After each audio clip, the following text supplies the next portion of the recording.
Alzheimer's is the only one of the nation's top 10 causes of death for which there's no effective treatment, let alone cure. Long before death, it robs its victims of their dignity, their humanity. Gone is their ability to recognise loved ones and to connect with their past. They lose their memories, their capacity for constructive thought, their ability to live independently. But there's hope. Stand by. Go Healthy for Good starts right now.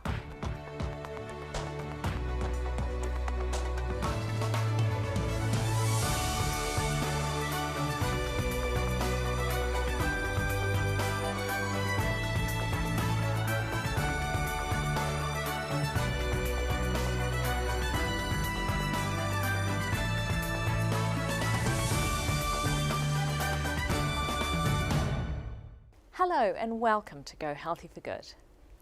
Barbara's life was affected by a neurological disease. Watch. I grew up very active, very healthy, never had a headache, hardly ever got sick.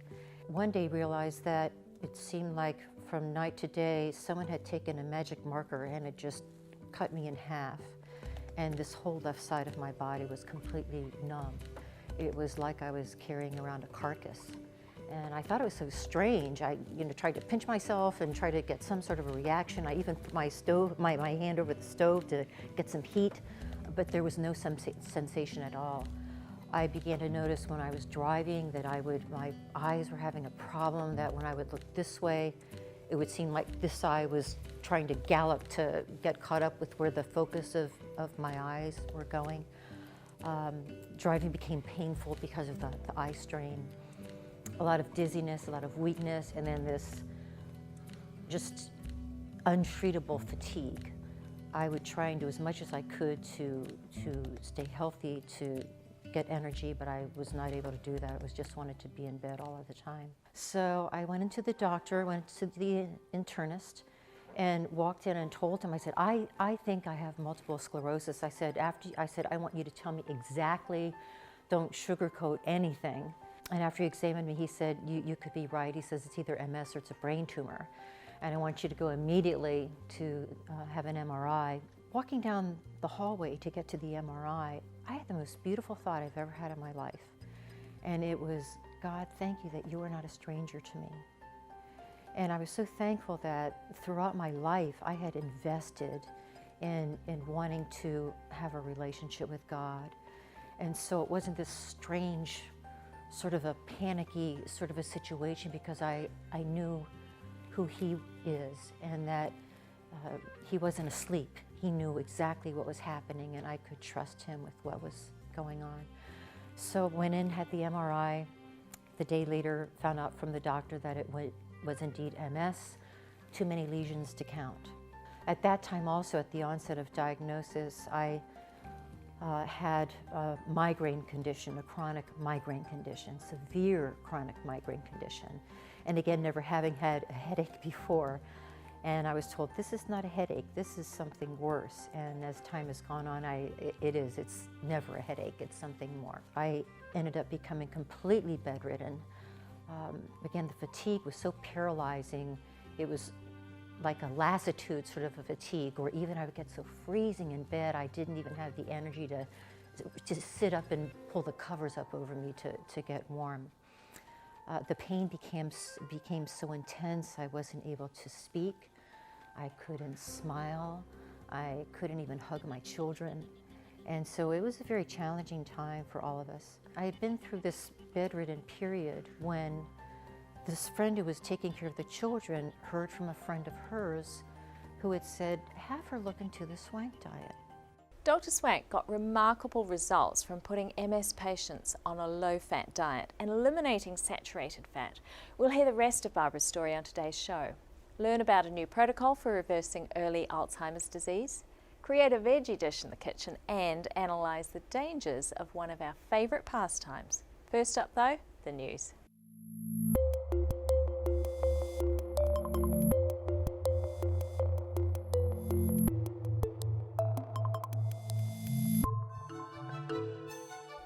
In the headlines today, reverse age-related decline, fracking's effect on the unborn child, and Alzheimer's prevention starts early. Regular exercise prevents the aging of muscle and immune function, according to a recent British study. The muscles of highly active male and female cyclists aged 55 to 79 showed very little age-related decline. When the cyclists were compared to inactive people their own age, it wasn't surprising that their muscles and immune systems were healthier. When compared with a group of inactive 20 to 36-year-olds, it appeared that in some respects the cyclists hadn't aged at all. They didn't lose muscle mass, their cholesterol levels were healthy, and they had less body fat. Typically, immune function begins to decline after age 20, but the cyclists hadn't lost any.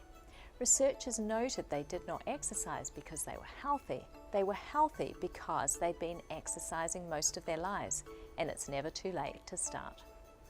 For mothers living within 1 kilometre of a fracking site, researchers found a 25% increase in the probability of a low birth weight baby weighing less than 5.5 pounds or 2,500 grams, and significant declines in average birth weight overall. Infant health is also affected, with higher rates of infant mortality, ADHD, and asthma, lower test scores, lower educational achievement, lower lifetime earnings, and higher rates of participating in social welfare programs. The source of pollution from fracking is still unclear. It could emanate from the air or from water, from chemicals on site, or from an increase in traffic. Important risk factors for Alzheimer's disease in young and middle-aged adults includes diet, weight, and intellectual stimulation. Researchers studied over 100 cognitively normal, healthy people aged 30 to 60. Brain cortex thickness was measured by MRI and compared to lifestyle, vascular risks, and cognitive testing. Key regions of the brain related to Alzheimer's were thicker in those who ate more of a Mediterranean-style diet and in those with normal insulin sensitivity. Intellectual enrichment was associated with better cognition, overweight with lower cognition. So it's never too early to stave off Alzheimer's with a healthy diet combined with physical activity to maintain a normal weight and insulin. I'm Dr. Nerida McKibben, and that's today's Health News. Today's expert is a familiar guest on Go Healthy, nutritionist Dr. Wes Youngberg. He has certified for the Bredesen protocol to restore memory to those with early Alzheimer's disease. I asked him how common Alzheimer's is. Just in the United States alone, we have 5.4 million people already diagnosed with full-blown Alzheimer's disease, and worldwide it's about 30 million. By 2050, it's going to be 160 million people worldwide with Alzheimer's. And in England and Wales, it's the number one cause of mortality. Number one cause of death. It just came up a few months ago. Wow. And in the US, it's number 3, right after heart disease and cancer. Soon to be number 1, I suspect. That's amazing that that's increased so quickly. Yeah. And what's causing the increase? There's a lot of factors. There's a lot of concerns about what's going on, and so that's why there has to be a programmatic, systematic, network-based approach to dealing with it, or else it's just going to keep exponentially increasing. So it's been really fun working with patients, helping them figure out what their individual triggers are. So is there a genetic basis? There is, right? Absolutely. In fact, Dr. Rudy Tanzi out of Harvard with Department of Neurology there, his team has discovered about 80% of all the genes associated with Alzheimer's, and by far the single most important gene related to late onset Alzheimer's is the ApoE4 mutation, which is a gene that codes for an enzyme that breaks down cholesterol and fat. And if you can't do that very well, your risk of heart disease goes up. So if you have that mutation, your risk of heart disease goes up automatically. But it's also the gene that codes for the enzyme that breaks down beta amyloid plaque in the brain. And so if that's being produced for various reasons and becoming oxidized and forming plaque, your brain has to detoxify and get rid of it. If you can't do that very well, it builds up and forms these plaques and tangles. So if we have the ApoE gene, are we doomed? We now know that if you address the underlying triggers that activate the gene, that create the toxicity in the brain, that create infections in the brain, whatever inflammation of any kind that turns on the amyloid precursor genes to produce that inflammation that then drives what we call synaptoclastic. It actually eats up synapses instead of turning on the synaptoblastic, which is healing the synapses that represent our memories. So the key thing is that we need to be really focused on addressing the risk factors. And we'll learn more about how our synapses are destroyed in the next segment. Now it's time to think about this. Honey, I still don't feel well. I don't think I'm getting any better. Oh, really? Are you exercising like your doctor recommended? Well, yeah, you know, the batteries went out on my remote the other day and I had to change the TV manually all night long. That's not exercise. I bet your heart rate hardly went up. Oh, well, you know those dramas I watch on television? Mm-hmm. Well, in the exciting part, my heart races. That must be exercise. Hardly. Your doctor said you need 150 minutes a week of aerobic activity. Well, what's aerobic mean? That means exercise or activity that puts your heart rate up. Depends on your age, but for you should be aiming for about 130. Well, my heart races when I go up about 4 steps. Of course, I have to stop and rest and get my breath after that. Is that exercise? Well, how long does your heart rate stay up there? Oh, for about 10 seconds at least. 10 seconds? You need to maintain it for 10 minutes each time. 10 minutes? Wow. Well, maybe that's why I'm not getting better, because I'm not trying hard enough. Well, that would be an understatement. Pathetic efforts, pathetic results. Our happiness depends on our health, so give your health the best. Doctor's orders.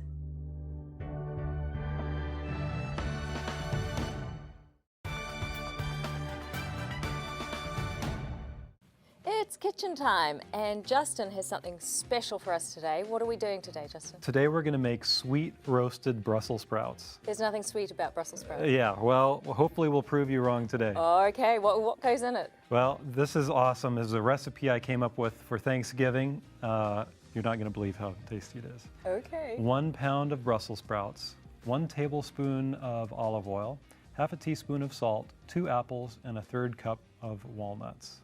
Wow. Pretty easy. That sounds easy. What do you want me to do? So if you'll just start slicing these Brussels sprouts in half. All right. And I'm going to dice this apple here.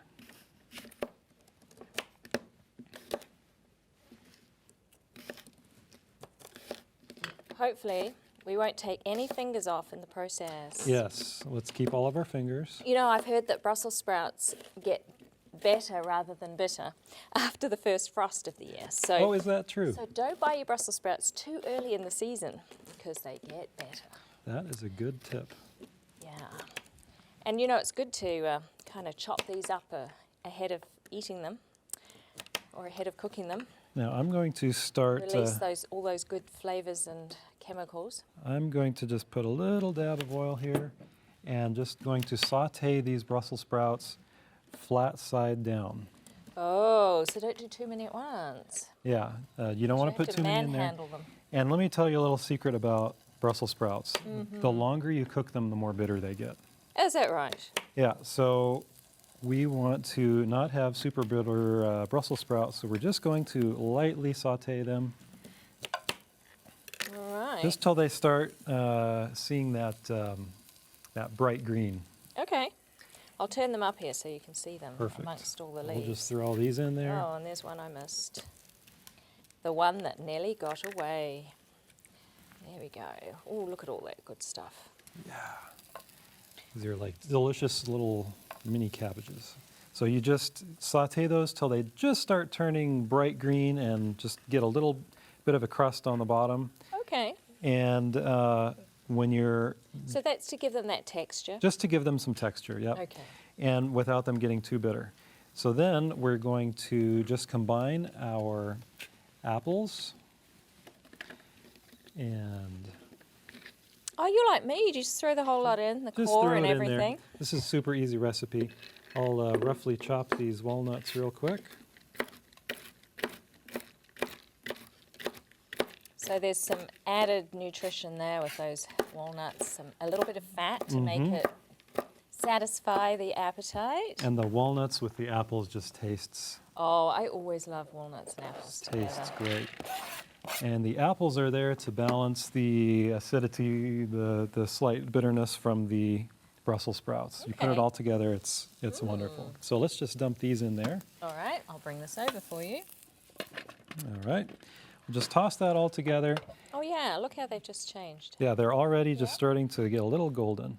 So All we'll right. just bake that at 425 for about half an hour. And when it comes out, you've got this beautiful, Oh, look at the colours. That's pretty with the red apples and the, yeah. new favorite. That is nice, yeah. That is a great way to do Brussels sprouts. Half an hour and it's done.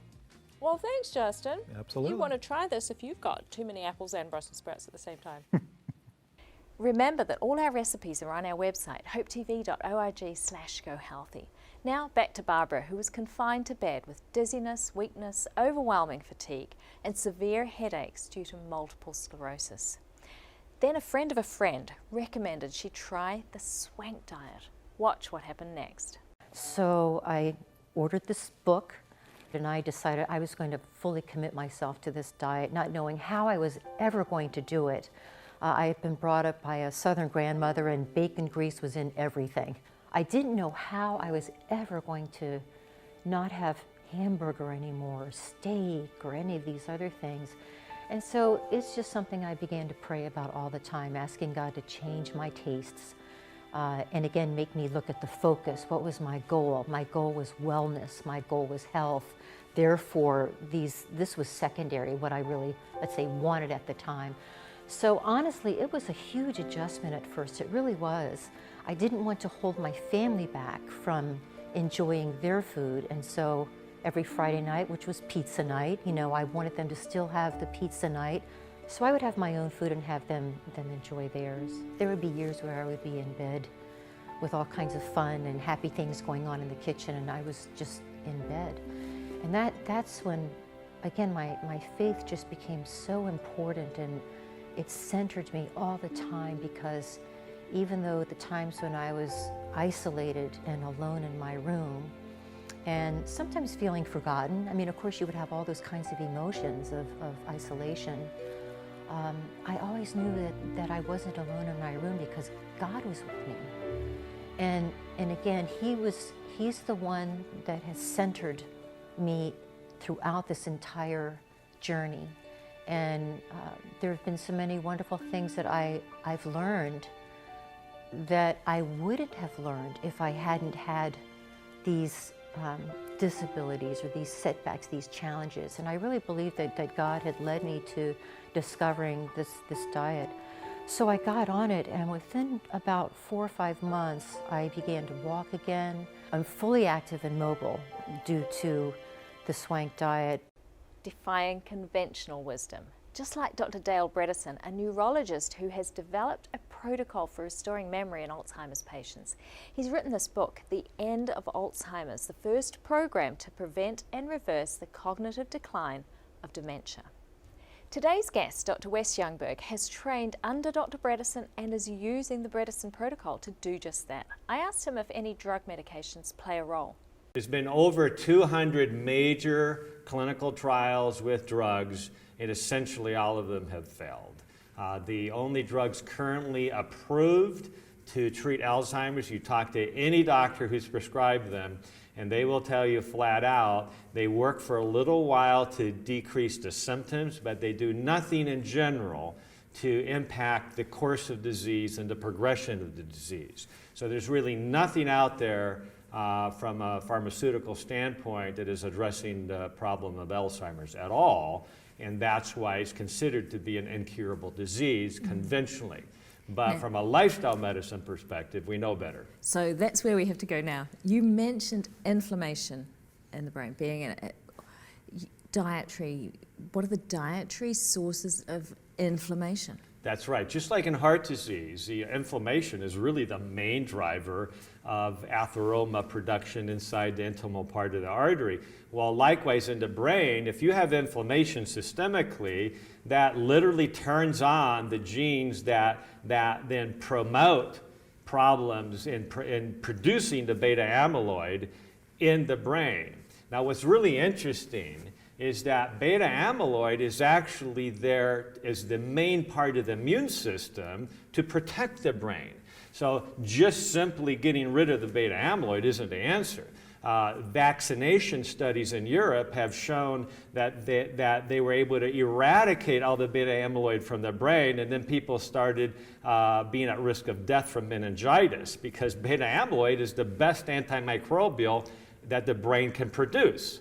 So the brain was created to produce beta amyloid for a reason. So the goal isn't to get rid of that, but to address things upstream. Why does the brain produce it in the first place? What is actually causing the inflammation? And it's usually a dietary or a lifestyle or an environmental cause. So let's start with the dietary piece. What food groups are pro-inflammatory?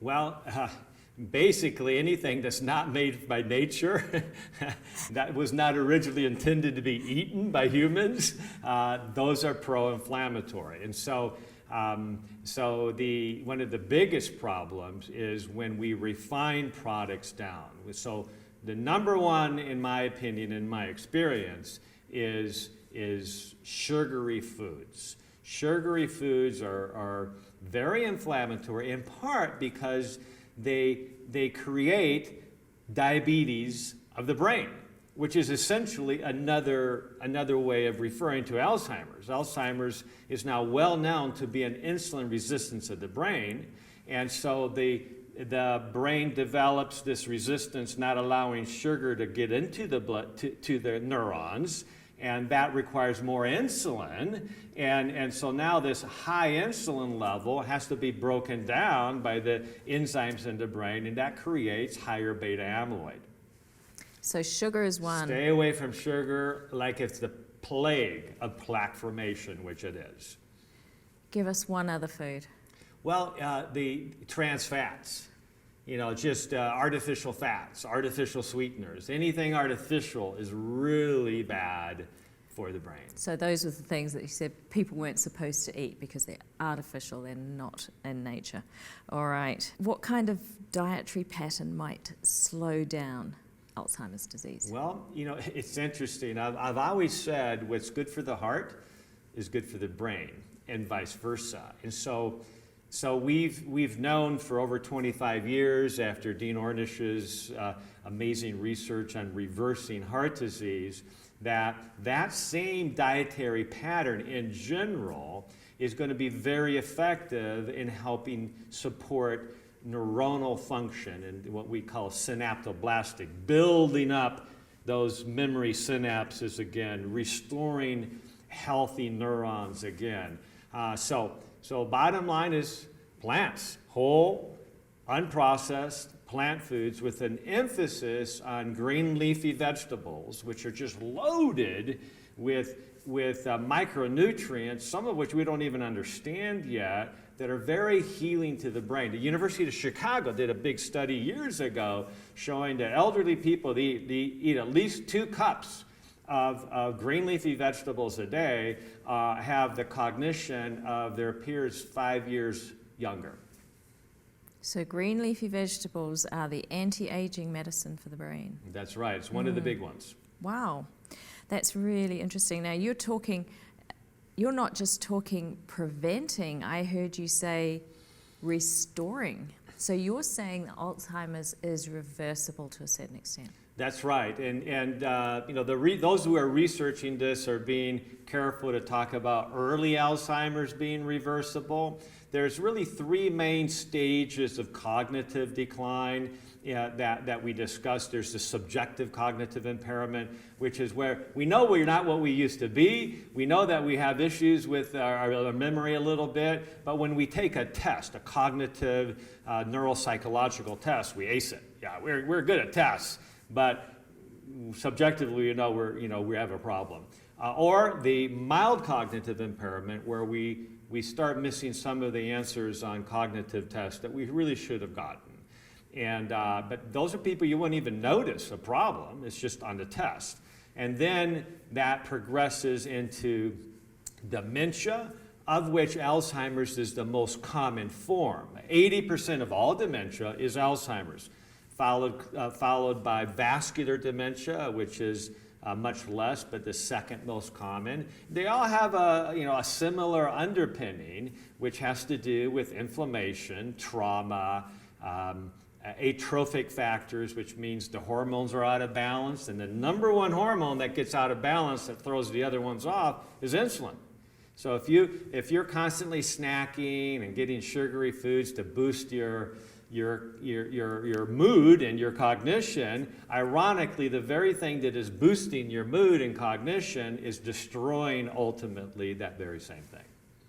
Bad for the brain on a number of levels. Now consider this. The first part of the Bible tells us that Abraham was married to a very beautiful woman who happened to be his half-sister. Not unusual in those days when fewer mutations were in our genes and healthy children could be born. But on at least 2 occasions, Abraham told people that she was his sister and hid the fact that she was his wife in case she was taken and he was killed. Bit of a lack in faith in God. Likewise, he doubted God's promise that he would have a son to Sarah, and so he had one to Hagar instead. Yet in Romans 4, it says that Abraham was strong in faith. Is this the same Abraham, or did God forget? Actually, several times in the Bible, God says he forgives our sins and remembers them no more. He doesn't say he forgives and forgets, because forget is a passive word, a word that might make us think that one day he'll suddenly remember. Instead, he promises to remember no more. It's very reassuring to know that our God has a perfect memory, yet when we confess our sins, he presses delete.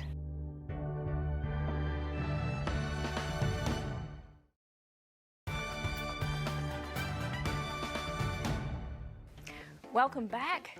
Sean's here and he's brought a chair. This is really exciting. Hi, Sean. It's just a chair. How are you? I'm good. I'm looking forward to sitting down. No, we're not going to be sitting down we're in not? this chair. Uh-oh. We sit down all the time. So why not use one of the tools that are at our disposal all the time, right? Yeah. So the chair. Great. So let's get warmed up first. Okay. So we're going to be doing some upper body, some lower body, and then some upper body again using the chair. If you're in the office, it's here, you have to use it. You're limited for time, use it. We're going to show you some ways to use it. Okay? Great. So the first one, we're just going to go into squats. Set your timer for about 30 seconds.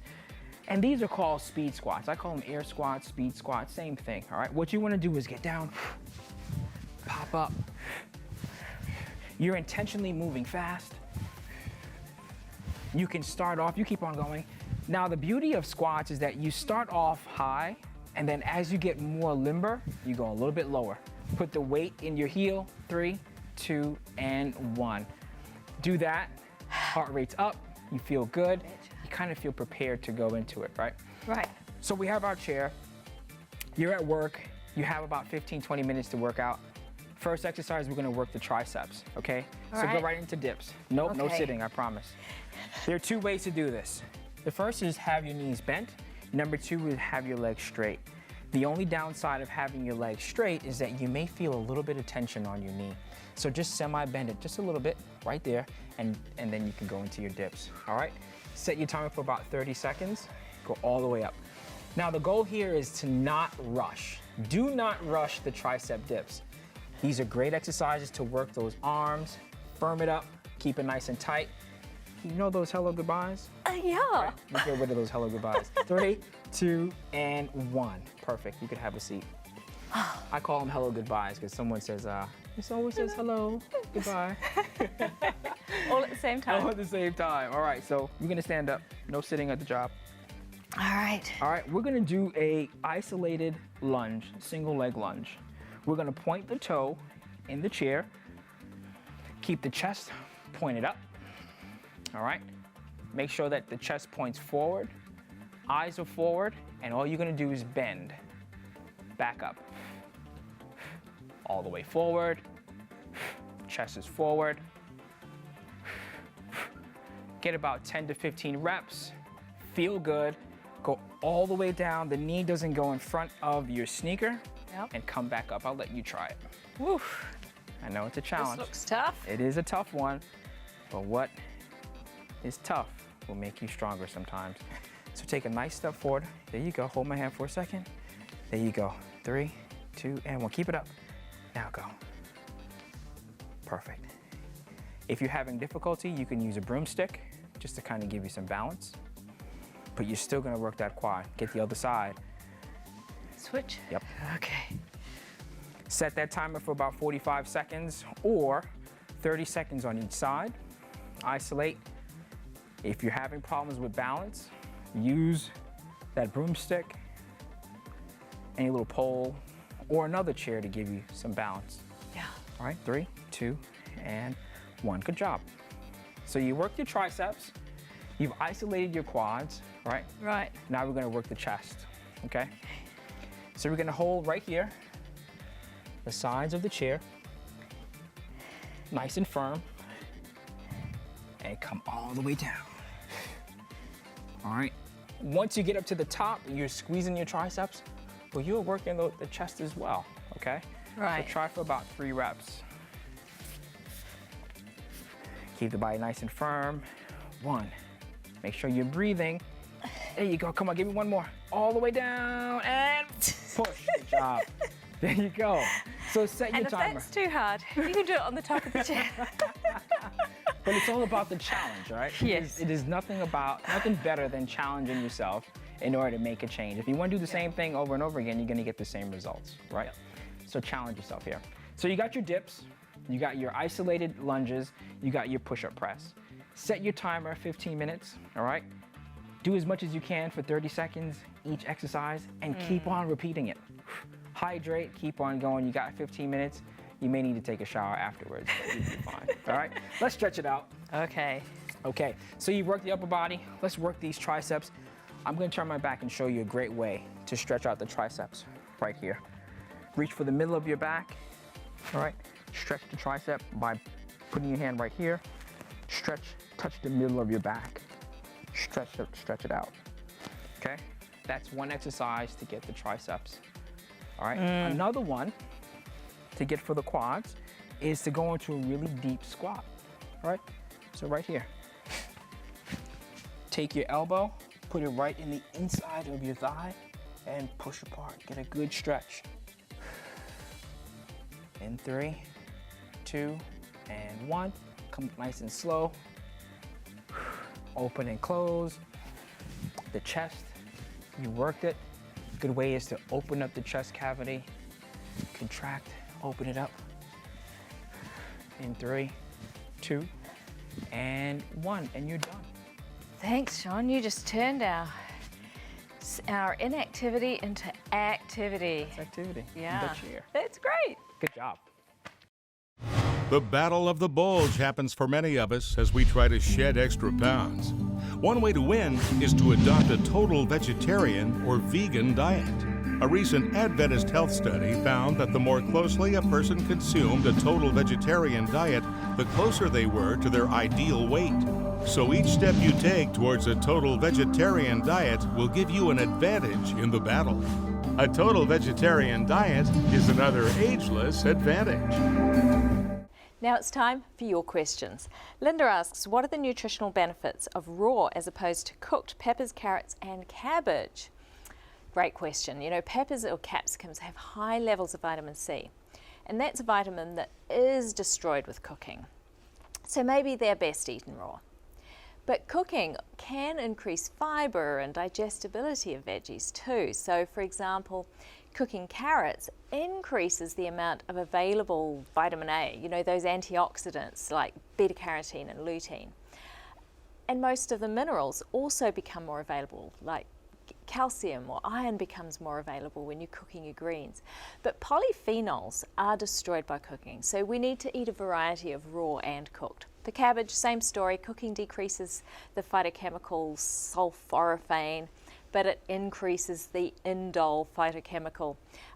By the way, for those of you that might have thyroid disease, cooking will break down the sort of antagonist to your thyroid, so it's best to eat them cooked. So again, either or, whatever makes you eat more of them is what's good, regardless of what the outcome is. So a mixture, basically. Next question, someone called, what might cause chronic boils under the arms, in the groin, or on the back of the neck? Can dietary change help? You know, this condition, if you want to look it up, it's called, big word, hidradenitis suppurativa. That's HID, hidradenitis, and it affects 1 to 4% of the population, many of whom is thought are reacting to yeast or to dairy, or both. Processed foods like flour and sugar can also contribute, looking at some of the studies. So get rid of every little scrap of yeast that's in your diet, the brewer's yeast, the baker's yeast, the nutritional yeast, all out. Don't eat any bakery goods like pizza, that has yeast in too, bread, cake, they can have yeast. No vinegar, no black tea, no soy sauce, alcohol, mushrooms, all of these are in the same class. And then for the dairy, of course, no milk, cheese, yogurt, or ice cream. Instead, you're going to eat fruit, whole grains, legumes, veggies, nuts, seeds. There's lots more still to eat. But also avoid traumatizing the skin with tight clothes or activities that cause chafing. And instead, wear light, loose clothing that can absorb the sweat well. Shower every day, wash those areas very gently with your hands rather than with a washcloth or anything that might chafe or rub. And avoid sticking plasters, they can tear the skin as well. If you smoke, you must stop smoking in order to clear it up. Excess weight has been linked, so do all you can to get your weight down to normal. And if you have a low vitamin D3 level, vitamin D, then start taking 50,000 units a day for 10 days, then 1 to 2,000 units a day. That's going to give improvement according to the studies that are out there. Mary asks, what do you suggest for macular degeneration? Macular degeneration is the most common cause of blindness in the eyes. It's where you lose your eyesight and your central vision. Smoking is known to accelerate this condition. You need to exercise regularly, maintain a normal weight, eat a healthy diet. These have all been proven to help prevent and help with macular degeneration.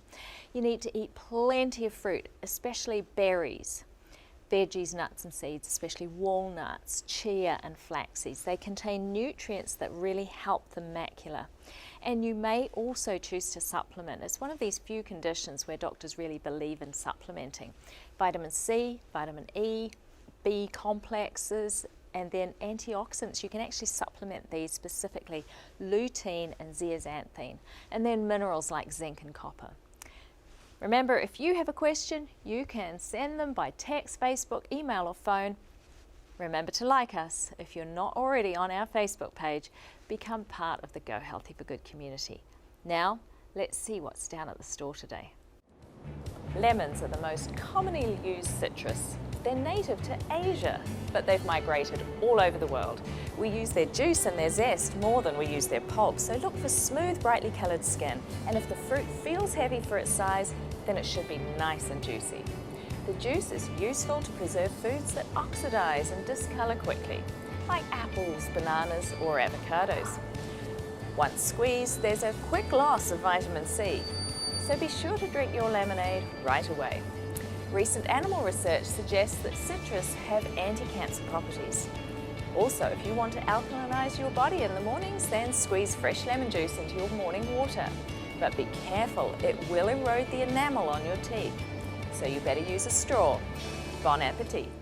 Now back to more from Dr. Wes Youngberg of Youngberg Clinic. I asked him to share a case study. One of the first patients I saw was a couple that came from Houston, Texas, to a 4-day intensive I did at Coronado Island Marriott Resort, which is just a neat place near San Diego to just work with patients. And by just talking to the husband, He was very conversant, Texas boy, big cowboy hat and boots, and good guy. But he had been diagnosed with Alzheimer's 3 years ago. And he had been a government environmental toxicology cleanup specialist, the Superfund cleanup projects. He had personally supervised the removal of 250 tons of mercury from some communities. He had, even though he'd worn all the protective equipment and clothes, he would come home regularly at night smelling of benzene on his skin, exposed to just tons of pesticides.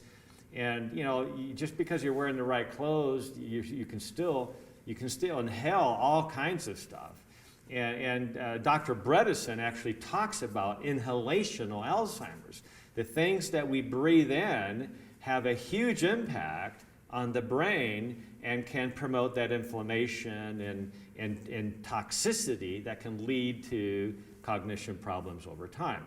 So he had lost his ability to do many things. So dementia is generally defined as a loss of function in the activities of regular life.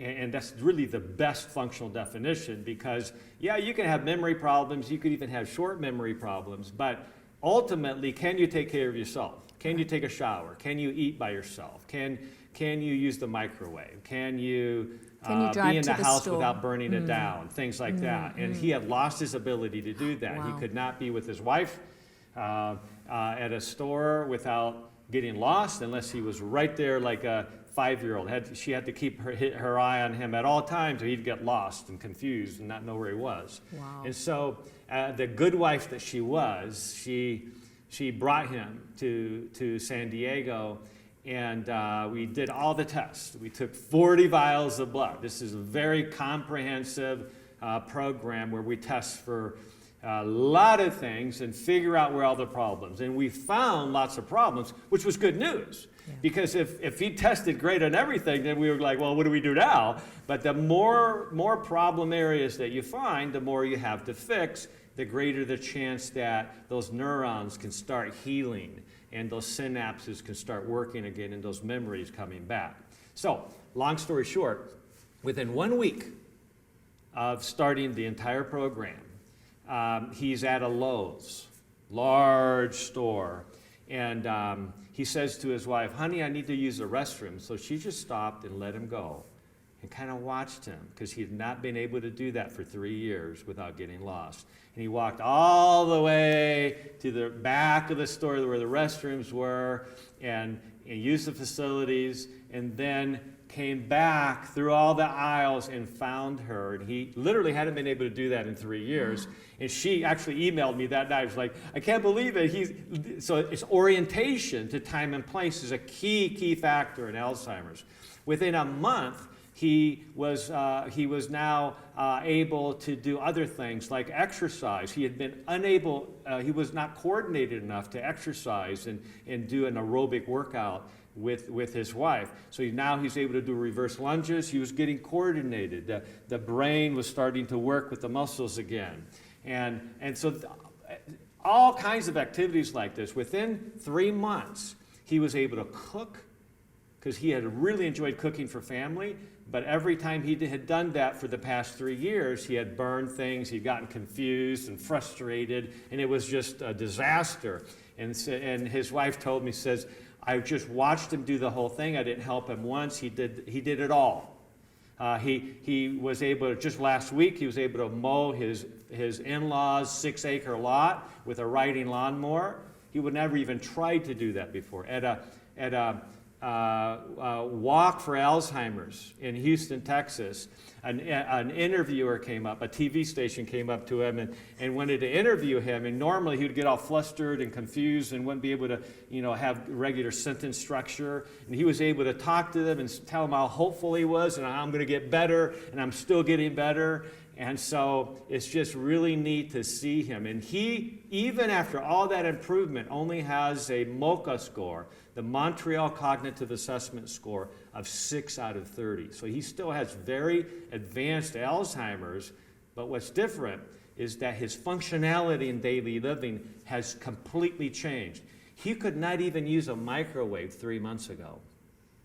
For the past 3 years, he was unable, even with instructions, he'd look at it and he couldn't figure it out. His brain wouldn't allow him to figure it out. Now, even without instructions, he can take his food for lunch, live at home alone, and basically use a microwave, and he's so pleased that he's now functional and he can do things that otherwise before he couldn't do at all. I bet his wife is more than happy. There's another story from Dr. Youngberg straight ahead. You don't want to miss it.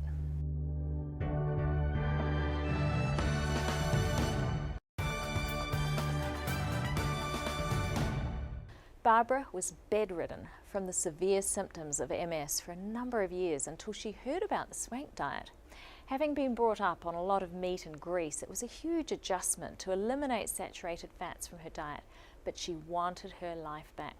She tells us what transpired. Check this out.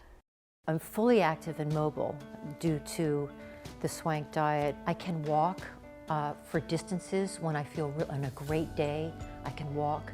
There have been times when my husband and I have, gone to the grocery store and I might walk a couple of miles even at the grocery store. So that's really encouraging. And we have a swank Pinterest page and we have over 6,000 recipes that are swank friendly, as we say, that you can go to and that you can use. Everything is available now. I can make my own pizza. I don't have to use cheese. I'm fine now with a wonderful crust and just lots of veggies, and I don't even miss the cheese. Now, there are many that still have their cheese, MS people that I know, but they have the fat-free available on their pizza. So great for them. It's wonderful. And on this Facebook page, there are over 2,500 members, and you have to either have MS or be an MS caregiver to be a part of this particular group. And again, we are centered in the swank diet and how we can use the swank diet to help us with our symptoms and try and halt some of the progression. God really knows what's going on in your life. He's not asleep, and He wants you to come to Him with your needs and with your crying out. It was the only one that really understood was the Lord. Jesus was the only one who really knew what it was like to be isolated, truly alone. And I was having just a tiny, this infinitesimal taste of what it was like for him. And so spiritually, there was privilege in that. I began to see the limitation not so much as a limitation, but as a gateway. It wasn't something that was going to completely hold me back with everything. There was this one little haven right here of my life that I could go to that He would always help me to be centered and help me through it. If I were to speak with somebody who has MS, if somebody were to ask me, what would you say to someone who has MS? The first thing that I would say is, you are not alone. There are many others who have MS who understand you. There are resources available now where you can go to find others who can help you. There surely are. Now another case study from Wes Youngberg, lifestyle medicine specialist. I had a lady that called me from Tennessee and said, my mother-in-law has lost her ability to have good short-term memory. She's very concerned about it. She's very functional every other way. And she's seen a neurologist, and the neurologist is explaining she's right there on the border between mild cognitive impairment and Alzheimer's. And so they decided that they wanted to do the whole program. So they were troopers, figured out how to get all the labs done there in Tennessee. I was just working with them by three-way phone call. And so she tested on the Montreal Cognitive Assessment at 21. So that's basically significant mild cognitive impairment, but she would constantly say, I keep forgetting things. My short-term memory is really bad. Well, she understood where this was going to go because she's a caregiver for a lady who has Alzheimer's. Oh my. And so even though she recognizes that she's concerned about her short-term memory, The real issue is preventing that progressive decline into significant advanced forms where they have to have something do everything for them. Feed them, take them to the restroom, clean them up, bathe them, sleep right next to them so that if they wake up and start walking around or wandering, they're being taken care of. And so it literally takes 24/7 care and changes in personality. So we absolutely want to stop that. So that's the key. It's not, reversal is great, but prevention of progression is really the most important strategy. So she wanted to at least do that. And so I've been working with them for about 4 months. And every time I talk to her on the phone, I said, "How you doing?" She says, "Well, still got short-term memory loss." So she doesn't know she's better. But that very week, this is just last week, we had retested her MOCA, and it had gone from 21 to 26 out of 30. Technically, at the low end of the normal range. Now, it's normal, so because she is now able to recall things 10 minutes later that normally she wasn't able to recall. But in her mind, she's still forgetting things maybe from the past day or week. And so she's getting better, she just doesn't realize it when you ask her. But her daughter and all her relatives and friends keep telling her, says, "You're doing so much better." I can tell she's doing better too. So just because somebody thinks they're not doing better doesn't mean they're not doing better. So but here's the key in this story. What we learned in her case, what we found from the testing is that she had a HLA, human leukocyte antigen test, blood test, that coded for, is that called a haplotype or a proteomic exam, that tells us that she's super sensitive or susceptible to mold biotoxins. So then we actually had them test their house for the genetic fingerprint of mold biotoxins. It's called an ERMI kit that can be ordered online. And so they dusted the house to see if there was biotoxin residue, that genetic fingerprint. And sure enough, it's supposed to be less than an index of 2. Theirs was 13.5. They had a horrible mold problem in the house there in Tennessee. Didn't run an air conditioner, didn't use a humidifier, and so mold was just naturally going to grow. And once they started looking for it, you could actually see it behind furniture, on the back of furniture. It was growing because of the moist environment in the house. And so what essentially, we had to basically kick her out of the house, and they had to remediate, do mold remediation, which is a horrible hassle.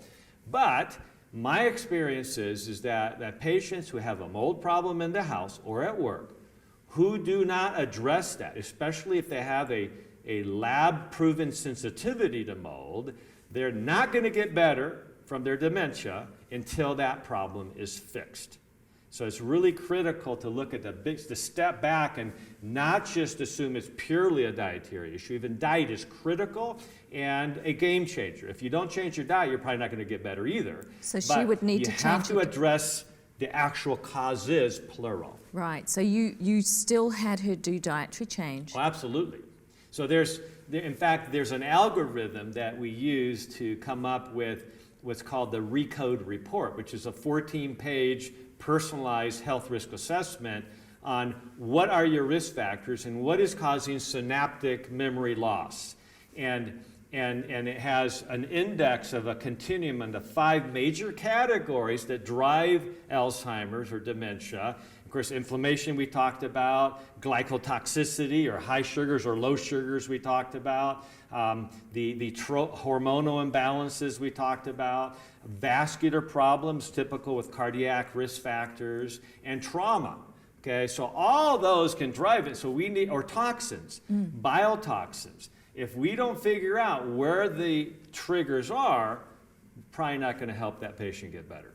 Just give us 2 other lifestyle factors that could just make a difference. Okay, and number 1 is sleep. If somebody is not sleeping 7 to 8 hours a night, good deep sleep, there's going to be cognitive problems. That has to be fixed. It's easier said than done. I get that. But in other words, we have to work extra hard at fixing sleep because the brain can only defrag or detoxify during deep sleep at night. It's the only time it can get rid of toxins.